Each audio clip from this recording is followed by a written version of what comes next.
वीर शिरोमणि आला उदल की कहानी के एपिसोड 20 में आप सभी विद्वानों का, श्रोताओं का और भक्तों का हार्दिक स्वागत और अभिनंदन करता हूं। देखिए श्रोताओं, आज का वीडियो बड़ा रहस्यमय होने वाला है। इससे पहले वीडियो में मैंने आपको आला खंड के एक ऐसे वीर योद्धा के बारे में बताया था जिसका आला खंड में बड़ा योगदान रहा और जिसका नाम बौनाचोर वर्णित है। राजा परमाल था, उसकी महारानी मलहना, उसके गर्भ से भी इंद्रदेव के वरदान के अनुसार एक वीर बालक पुत्र का जन्म होता है जिसका नाम ब्रह्माजीत रखा गया। महोबा नगर समस्याओं से जूझ रहा है, छत्री विहीन है, महोबा में छत्री नहीं रहा, केवल एक ताला सैयद महोबा में है और नए बच्चों का जन्म हो रहा है। महाराज परमाल के घर जब राजकुमार का जन्म हुआ तो बड़ी खुशियां मनाई गई। कहा जाता है ब्रह्माजीत के जन्म के बारे में कि ब्रह्माजीत अर्जुन के अवतार थे। देखिए श्रोताओं, ब्रह्माजीत बड़े योद्धा थे, महाबलवान थे और आला उदल के साथ कंधे से कंधा मिलाकर के लड़ने में सक्षम थे। वीर ब्रह्माजीत का जन्म होने के बाद कुछ समय और निकला, धीरे धीरे समय गुजरा और ब्रह्माजीत का एक छोटा भाई और वर्णित है जिसका नाम रंजित लिखा हुआ है। रंजित का भी जन्म हो जाता है। आपको याददाश्त के लिए बताना चाहूंगा कि जितने भी महाभारत कालीन वीर योद्धा थे, सभी वीरों ने आकर के 11वीं सदी में भारत भूमि पर जन्म ले लिया। श्रोताओं, इस तरीके से महोबागढ़ में नन्हे नन्हे वीर बालकों का जन्म हो रहा है। धीरे धीरे समय निकल रहा है और जो आला है उसकी आयु बढ़कर के 8 से 9 वर्ष हो जाती है। ताला सैयद मन में विचार कर रहे हैं कि यदि मैं इन वीर बालकों को प्रशिक्षण दूं, इन बालकों को रणभूमि के लिए सुसज्जित करूं, तो ये बालक आगे चल करके महोबे के इतिहास को गौरवशाली बना देंगे। इसलिए ताला सैयद उन सभी बच्चों के प्रशिक्षण की कमान अपने हाथ में लेते हैं। अपनी देख रेख में उन्हें तलवारबाजी, शिक्षा और उनका पालन पोषण कर रहे हैं। जितनी भी महारानियां, रानी दिबला जो कि दशराज की पत्नी थी, उदल की माता थी, और जो कनका थी मलखान की माता थी। श्रोताओं, अब आपके लिए एक और महावीर योद्धा के बारे में मैं बताता हूं, जिस महावीर योद्धा के बारे में कहा जाता है कि वो वीर योद्धा अकेला ही 1.5 पहर तक तलवार चलाने में सक्षम था। किसी भी राजा के दरबार में वह अकेला वीर 1.5 पहर तक का युद्ध मांगता था नेग के रूप में, और 1.5 पहर तक घनघोर तलवार चलाना उस वीर योद्धा का काम था। और उस वीर योद्धा का नाम है रूपनबारी। रूपनबारी की यदि बात करें तो आला और उदल के समान लड़ने वाला था। जितने भी नेग जाते थे, किसी राजा को नेग का मतलब ऐपनबारी, एक नेग होता था उस जमाने में, सूचना की पत्रिका होती थी जिसको सूचना भेजी जाती थी राजा को कि तुम्हारे यहां महोबा से बारात आ चुकी है, सेना आ चुकी है और आप युद्ध के लिए तैयार हो जाएं। तो उस पत्रिका को ऐपनवारी कहा जाता था और उस पत्रिका को लेकर के जाते थे रूपनवारी। रूपनवारी जब किसी राजा के दरबार में जाते तो वो उस राजा से 1.5 पहर का युद्ध मांगते थे, अकेले अपने दम पर। देखिए श्रोताओं, कितने भट्ट वीर तलवारबाज योद्धा थे। तो हम उसी रूपनबारी के जन्म के बारे में आपको बताएंगे कि रूपनबारी का जन्म कहां और कैसे हुआ। रूपनबारी का जन्म महोबा में हुआ था, ऐसा वर्णन है, और बारी समाज का एक महान योद्धा था। श्रोताओं, यदि बारी समाज की उत्पत्ति देखें तो कई प्रमाण मिलते हैं, 15 से 20 प्रमाण मिलते हैं जो पौराणिक भी हैं। और बारी शब्द का अर्थ कहीं कहीं जल से भी लगाया जाता है, लेकिन धीरे धीरे विकृत हो गया। कहीं कहीं बाड़ी का शब्द का अर्थ रक्षक से भी लगाया जाता है।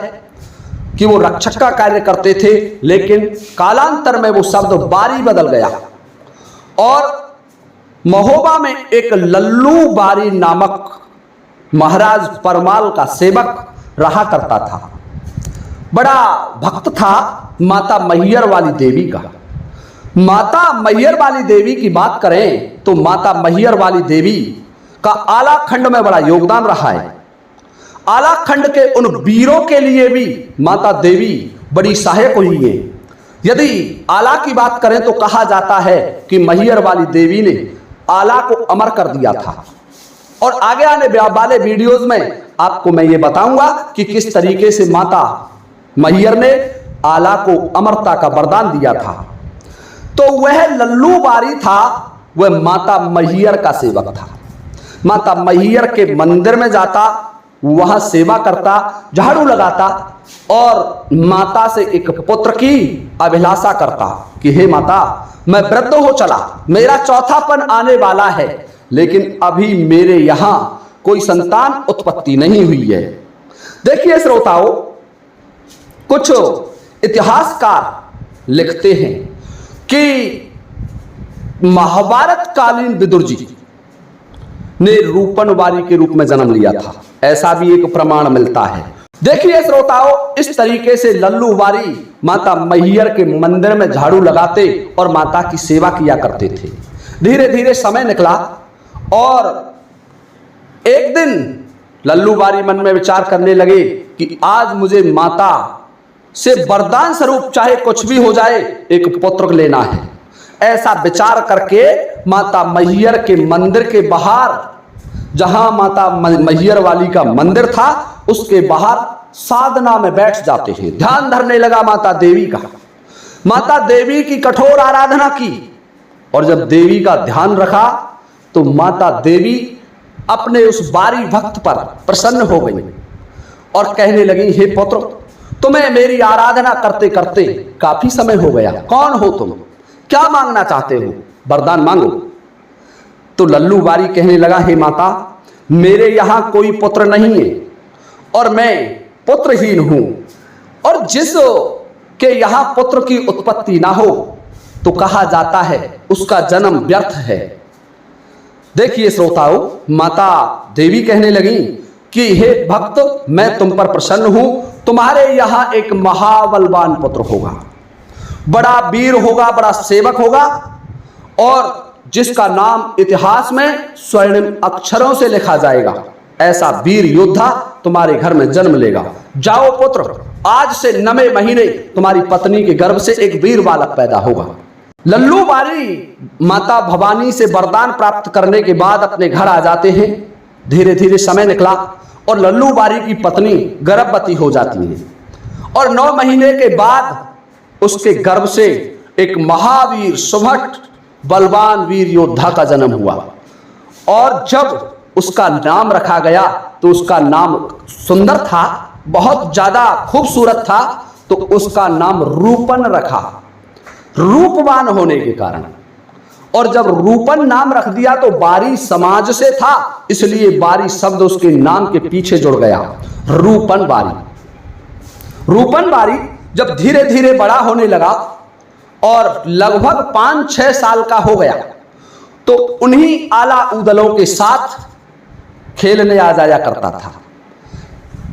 और आला उदल तो महावीर थे, महाबलवान थे, और जब रूपन बारी की वीरता को वो देखते, जहां आवश्यकता पड़ती वहां रूपन बारी महाराज के पुत्रों के लिए अपने प्राण भी दांव पर लगा देते, अपनी वीरता से सबको चकाचौंध कर देते। महाराज परमाल भी उनकी वीरता को देखते रह जाते। श्रोताओं, महाराज परमाल ने रूपन बारी को 6 वर्ष की आयु में ही अपनी प्रशिक्षण शाला में रख लिया था, ऐसा लिखा हुआ मिलता है। रूपन बारी महाराज के यहां ताला सैयद की देख रेख में प्रशिक्षण प्राप्त कर रहे थे। कई बार रूपन बारी ने बड़े बड़े वीर योद्धाओं को तलवारबाजी में पराजित किया, छोटी सी आयु में ही। वही रूपन बारी आगे चल करके एक महान योद्धा बने और जो समस्त विभागों की ऐपनवारी का नेग लेकर के राजाओं के पास जाते थे और 1.5 पहर तक अकेले रणभूमि में युद्ध किया करते थे और उस युद्ध को विजित करने के बाद ही लौटते थे। हालांकि उनको उदल अपना रश्वेंदुल घोड़ा दिया करते थे, अपनी तलवार दिया करते थे और उनके बल से रूपनवारी बड़े से बड़ी सेना को, बड़े से बड़े योद्धा को पराजित करके वापस लौट आते थे। तो देखिए श्रोताओं, ऐसा एक महान वीर था रूपनवारी, जिसके बारे में मैंने आपको आज बताया। अब आप सभी से लेता हूं अनुमति इस वीडियो को विराम देने की। इसी के साथ जय हिंद, जय भारत।